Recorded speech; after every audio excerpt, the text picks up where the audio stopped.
A lot of young people complain to me about not being able to wake up for Fajr prayer, even though they really want to. And that's a beautiful sign of their Iman. So here are some little tips, inshallah, that I can give you. The first thing I want to say is that the Prophet, peace be upon him, did tell us that the hardest prayer on the hypocrite is the Fajr prayer and the Isha prayer.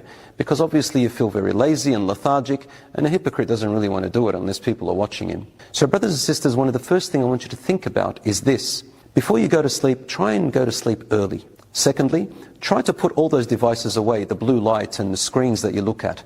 It's about 1 hour to 2 hours before you go to sleep, because it mimics your brain to tell it as if it's still daytime. So you might sleep for 8 or 9 hours and you still feel lethargic in the day because your brain tells you you haven't really gone to sleep very deeply. Number 3, don't hit that snooze button. But make a decision tonight and say to yourself, I'm going to wake up tomorrow without the snooze button. And tell yourself, I'm going to get up. It really works for everything else, subhanAllah. You know, the Prophet Muhammad, peace be upon him, told us that when you go to sleep, the shaitan comes and ties 3 knots on the back of your head. And he whispers to those knots each time, sleep a long sleep. Whispers to you like that.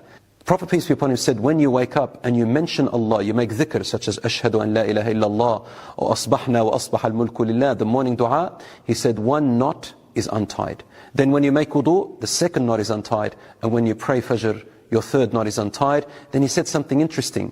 If you stay up the rest of the day, you will feel energetic, you will feel motivated, happier and more productive. He said, but if you go back to sleep and obey those 3 knots, then the rest of your day will be lethargic and you'll be actually less productive and less happier. The hadith is in Bukhari and Muslim.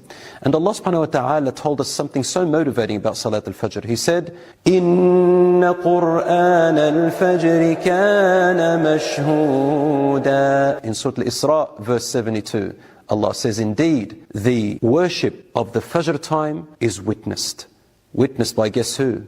The angels of the night and the angels of the day, when they're exchanging duties. And they go up and say, oh Allah, we left him or her praying or about to pray. May Allah subhanahu wa ta'ala bless you and make us among those who pray the Fajr. And experts did say that if you start an act for about 40 days, it becomes a lifelong habit. It worked for many friends that I advised, and I think it'll work for you, inshallah.